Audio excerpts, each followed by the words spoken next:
اعوذ باللہ من الشیطان الرجیم بسم اللہ الرحمن الرحیم۔ سپارہ ہے 6 اور یہ رکوع ہے 5۔ قرآن شریف کے اس رکوع میں اللہ پاک ہمیں کہتے جس کو ہم پڑھنا نہیں چاہتے، لیکن ہر انسان کے اوپر یہ کام لازمی ہے، ضروری ہے کہ وہ ایک مومن کو دوسرے مومن تک بتا دے۔ تو انشاءاللہ اس رکوع میں آپ لوگ بہت کچھ سیکھیں گے۔ اگر اللہ پہ یقین ہے، اللہ پہ بھروسہ ہے، تو اس کو سننے کے بعد دعا کریں اپنے آپ لیے اللہ سے کہ اللہ پاک ہمیں بھی اسی طریقے سے پڑھنے والا اور قرآن شریف پر عمل کرنے والا بنا دیجیے۔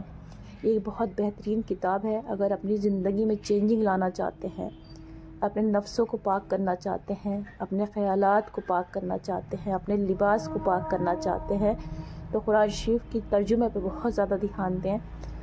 میننگ کے ساتھ میں قرآن شریف سنیں۔ اگر پڑھنا نہیں آتا ہے تو سنیں، اور پڑھنا آتا ہے تو ایک تنہائی میں ایک اپنا الگ وقت لے کے اللہ کے سامنے بیٹھ جائیں، اور یہ بالکل ڈائریکٹ اللہ سے بات ہے۔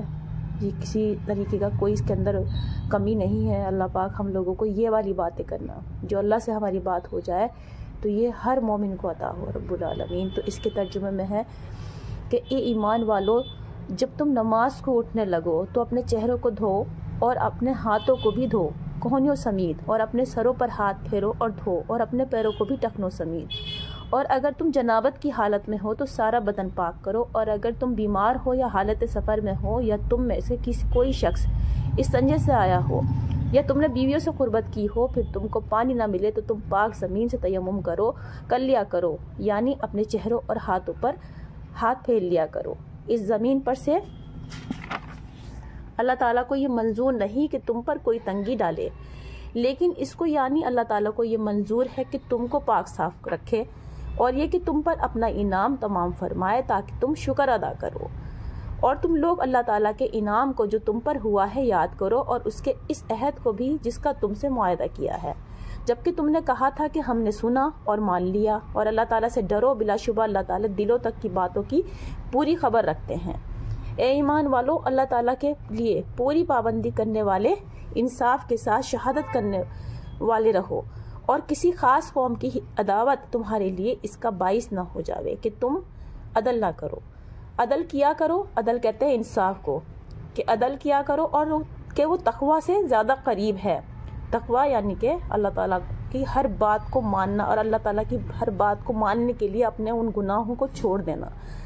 تو اس میں کہہ رہے ہیں کہ عدل کیا کرو کہ وہ تقوی سے زیادہ قریب ہے، اور اللہ سے ڈرو، بلا شبہ اللہ تعالیٰ کو تمہارے سب اعمال کی پوری اطلاع ہے۔ اب آپ یہاں دیکھ لیجئے کہ پوری خبر، ایک ایک چیز اللہ ہماری رکھتے ہیں۔ اللہ تعالیٰ نے ایسے لوگوں سے جو ایمان لے آئے اور انہوں نے اچھے کام کیے، وعدہ کیا ہے کہ ان کے لیے مغفرت اور ثواب عظیم ہے، اور جن لوگوں نے کفر کیا اور ہمارے احکام کو جھوٹا بتلایا، ایسے لوگ دوزخ میں رہنے والے ہیں۔ اے ایمان والو، اللہ تعالیٰ کے انعام کو یاد کرو جو تم پر ہوا ہے، جبکہ ایک قوم فکر میں تھی کہ تم پر دست درازی کرے، سو اللہ تعالیٰ نے ان کا قابو تم پر نہ چلنے دیا۔ اللہ تعالیٰ سے ڈرو، اور اہل ایمان کو حق تعالیٰ ہی پر اعتماد رکھنا چاہیے انشاءاللہ۔ اور اللہ تعالیٰ نے بنی اسرائیل سے عہد لیا تھا، اور ہم نے ان میں سے 12 سردار مقرر کیے، اور اللہ تعالیٰ نے یوں فرما دیا کہ میں تمہارے ساتھ ہوں اگر تم نماز کی پابندی رکھو گے۔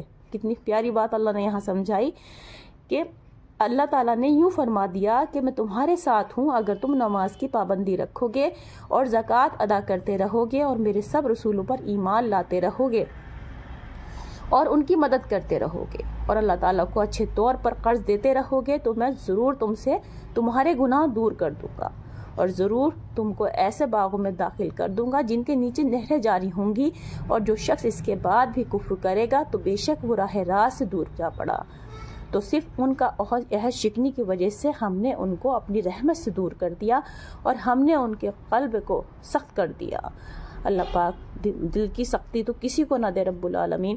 وہ لوگ کلام کو اس کے موقع سے بدلتے ہیں، اور وہ لوگ جو کچھ ان کو نصیحت کی گئی تھی اس میں سے ایک بڑا حصہ فوت کر بیٹھے، اور آپ کو آئے دن کسی نہ کسی نئی خیانت کی اطلاع ہوتی رہتی ہے جو ان سے صادر ہوتی ہے، بس ان میں سے کہ